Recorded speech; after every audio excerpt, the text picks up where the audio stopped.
Bismillahirrahmanirrahim.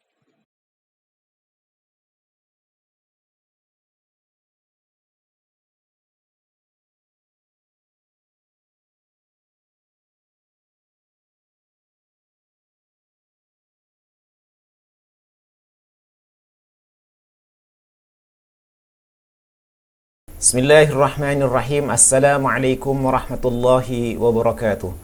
Alhamdulillahilladzi ja'ala al-akhlaqa fawqa al-ilmi wa la fa'idata lil-ilmi duna al-akhlaqi.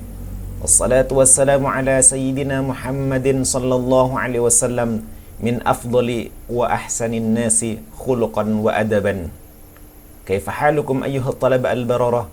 Nad'ukum ala sihhatin wa afiyatin wa sitr. Tashilan li wa tafhiman lakum antik amamakum bil mantiqi sirih bil lughah al-Indonesia. Alhamdulillah, pada kesempatan kali ini kita bisa bertatap muka dalam kesempatan yang mudah-mudahan kita masih diberkahi dan dirahmati oleh Allah Subhanahu wa taala, dan insyaallah kita akan melanjutkan materi pembahasan tentang materi al-akhlak. Anak-anakku kelas takhasus yang mudah-mudahan kita semua diberkahi dan dirahmati oleh Allah Subhanahu wa taala.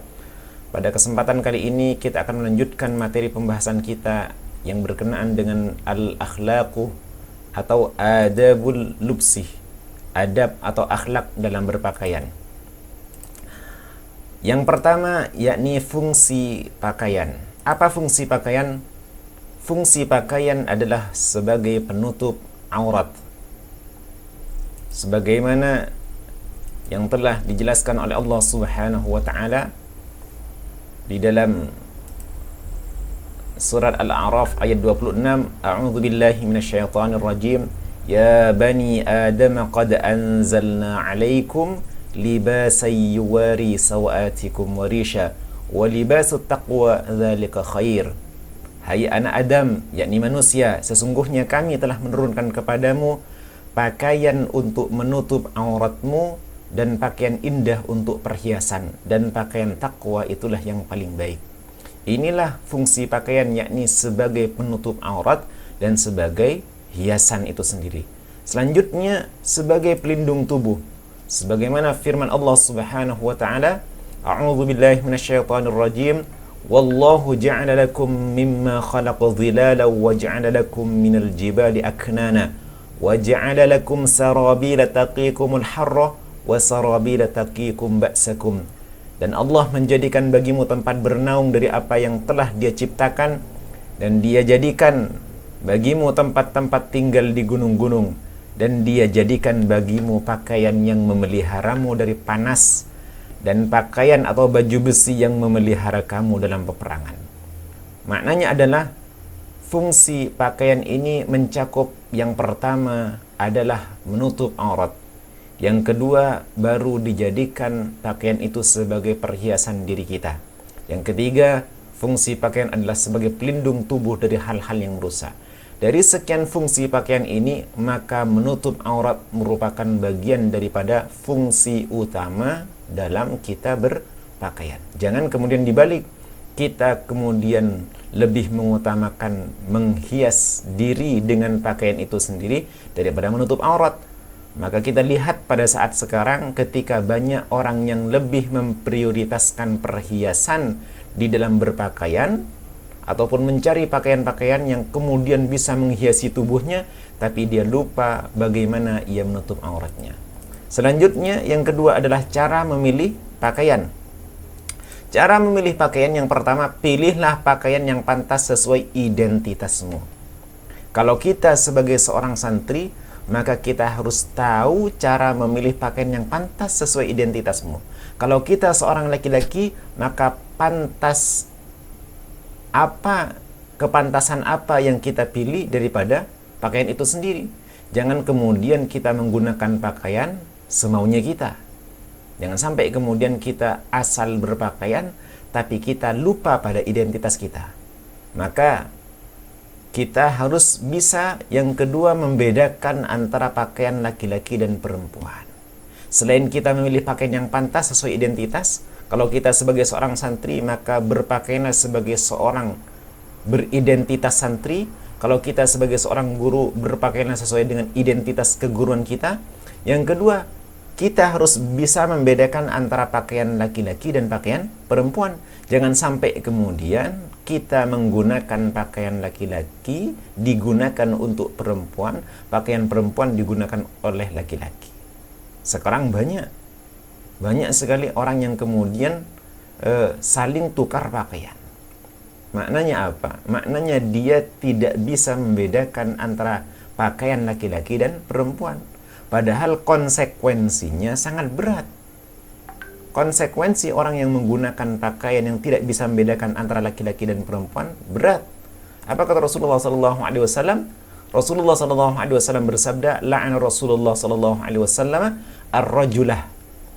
Rasulullah sallallahu alaihi wasallam melaknat. Apa makna laknat? Laknat itu menjauhkan rahmat Allah daripada diri manusia tersebut atau diri orang tersebut. Ar-rajulah, seorang laki-laki, yalbasu libsatal mar'ati, menggunakan pakaiannya orang perempuan. Sebaliknya, wal mar'atu talbasu libsatar rajul, dan perempuan menggunakan pakaian laki-laki. Maka ini yang terjadi di zaman sekarang. Ketika mereka menggunakan pakaian yang tidak sesuai dengan jenisnya, maka saat itulah hilang keberkahan ataupun hilang rahmat Allah Subhanahu wa ta'ala ketika ia menggunakan pakaian tersebut. Maka jangan sampai antum kemudian salah berpakaian, tidak bisa membedakan ini laki-laki dan perempuan.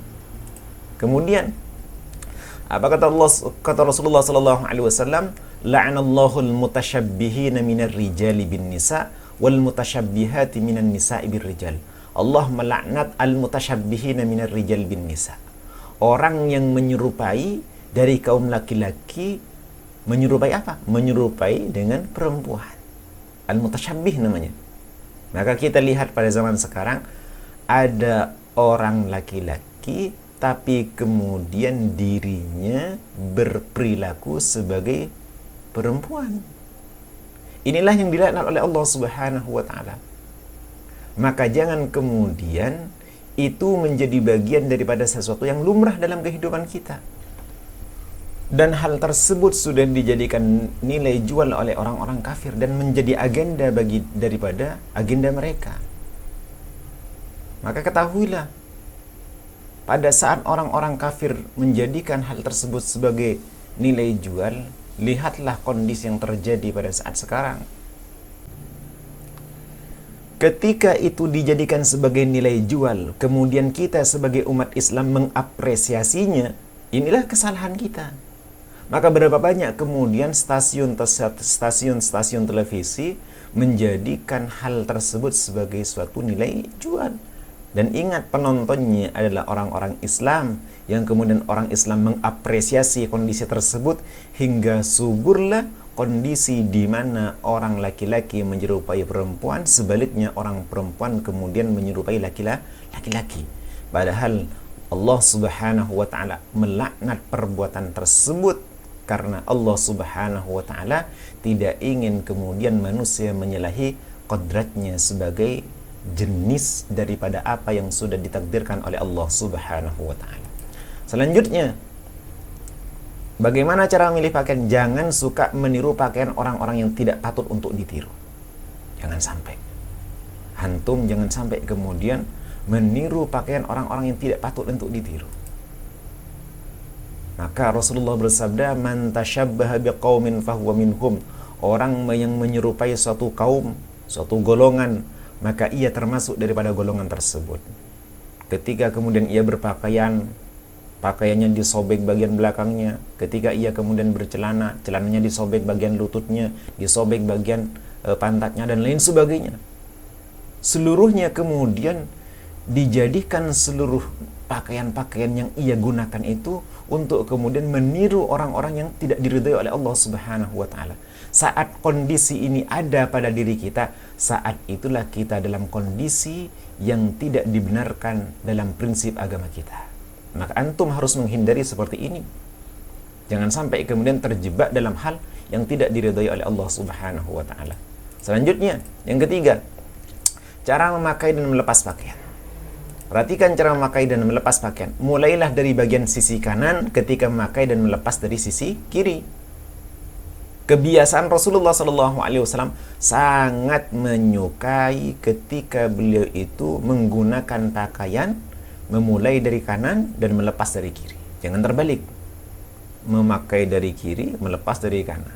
Ini tidak sesuai dengan sunnah Rasulullah SAW. Kita berusaha untuk mencintai apa yang dilakukan oleh Rasulullah hingga kemudian kita bisa meneladani beliau dan kita bisa berkumpul dengan beliau di surganya Allah Subhanahu wa taala. Inilah cita-cita kita. Maka Rasulullah SAW dalam sebuah hadisnya diriwayatkan kana Nabi SAW yu'jibuhu tayammunuh fi tana'ulihi. Beliau amat menyukai mulai dengan kanan ketika menggunakan sandal. Wa tarajjulihi ketika beliau menyisir rambutnya. Kemudian wa tuhurihi ketika beliau bersuci. Wa fi sya'nihi kullihi, dan dalam setiap aktivitas beliau yang penting semuanya menggunakan menggunakan sesuatu yang dimulai dari kanan.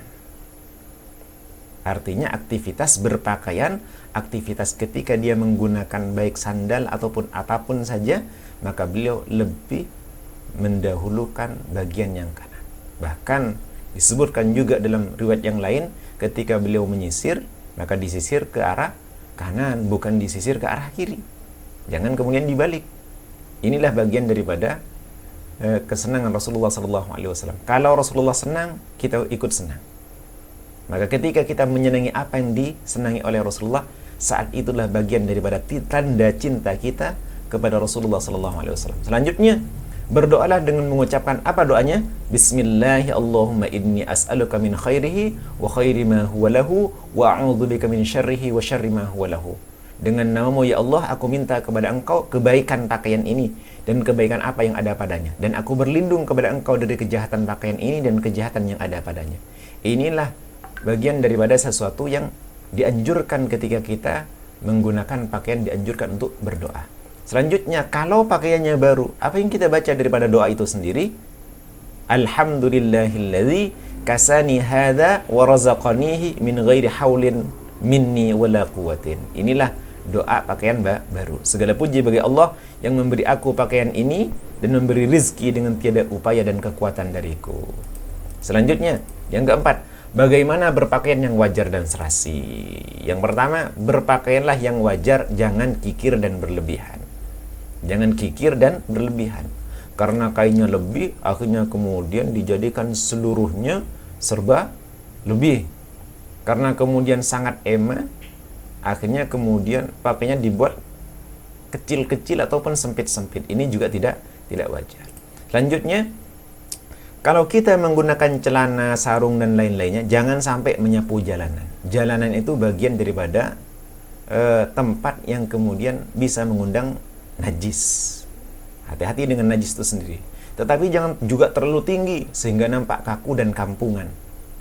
Jangan sampai kemudian terlalu tinggi. Ambil bagian daripada standarnya saja. Kalaupun kemudian kita ingin menggunakan celana, baiknya di atas lutut sesuai dengan sunnah Rasulullah SAW. Walaupun sebenarnya kita tidak boleh menyalahkan orang yang kemudian menggunakan celana di bawah mata kaki. Mohon maaf, bukan lutut tapi mata kaki. Kalaupun kita mau menggunakan pakaian, jangan sampai kemudian kita menggunakannya berlebihan. Pakailah celana kalau baik, gunakanlah di atas mata kaki kita. Kalaupun kemudian kita melihat orang yang di bawah mata kaki, ya silakan. Jangan kemudian gara-gara kita menggunakan celana di atas mata kaki, mengejek orang yang kemudian menggunakan celana di bawah mata kaki. Perbuatan kita menggunakan celana di atas mata kaki baik, tapi mengejek inilah yang kemudian menimbulkan sesuatu yang menyebabkan hati kita menjadi rusak. Kemudian yang ketiga, memakai kopiah. Kalau pakai kopiah jangan terlalu tinggi. Jangan sampai kemudian kopiahnya naik ke atas. Kemudian apa lagi? Kalaupun memakai kopiah jangan terlalu miring. Baik memiring ke kiri dan miring ke kanan. Ini tidak wajar. Selanjutnya, yang keempat, sesuaikan potongan baju dan celana dengan bentuk tubuh. Kalau orangnya gemuk, jangan terlalu sempit. Kalau orangnya kurus, jangan terlalu longgar. Akhirnya tidak sesuai antara fisik orang tersebut dengan baju yang digunakannya. Yang kelima, bukan keempat ini, yang kelima, pilihlah warna yang tidak mencolok pandangan atau memancing perhatian. Jangan terlalu merah.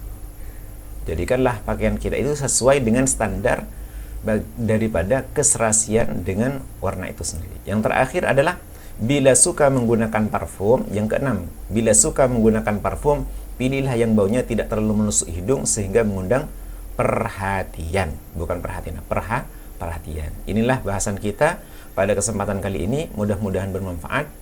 Insyaallah kita akan bertemu pada pertemuan yang akan datang, kelanjutan daripada akhlak berpakaian. Hadanallahu wa iyyakum ajmain.